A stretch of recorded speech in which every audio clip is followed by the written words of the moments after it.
This is a recording of The House That Creaks by Elaine Cuyegkeng, first published in the October 2016 issue of The Dark. I am the silent house. Pass me by on the corner, the intersection where the streets of history converge, Spanish saints and Anglo generals, martyred priests and failed rebellions, and you think, I am dying of neglect. Look at the gate, the rusted, overwrought fleur-de-lis, the spikes and thorns that bloom. Break the lock. Pass through if you can.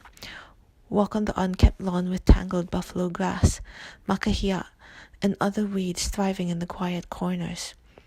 Walk up to the doorway sheltered by bougainvillea, its white flowers shining in the grey gloom, their tangled briars crawling over the windows, hiding the imprint of a lost hand. I remember her. She screamed and screamed, but my walls are made for silence. They have been modified, the window glass enchanted to contain sound. There is a forest of hands scattered across my glass, faded by dust and time. There is an imprint of a face. I see you, you know. So what if you were to walk through my doors? Pass through the old, creaking hall, the threadbare carpet, the boards with stains of human effluvia. Coaxed by my silence, so different from the cacophony and mayhem of the world outside, would you lull yourself in, convince yourself I was like any other house? Would you ignore the creaking of my floorboards and come in deeper, deeper, until you made your way into my beating heart? Do you see it?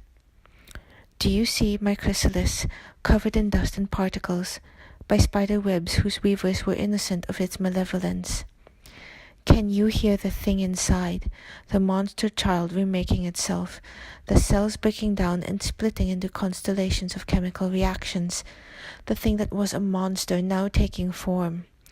When it moves, it creaks, and I move with it, lulling it to sleep, my boards creaking in sympathy from the foundations to the walls, to the floors above and the roof.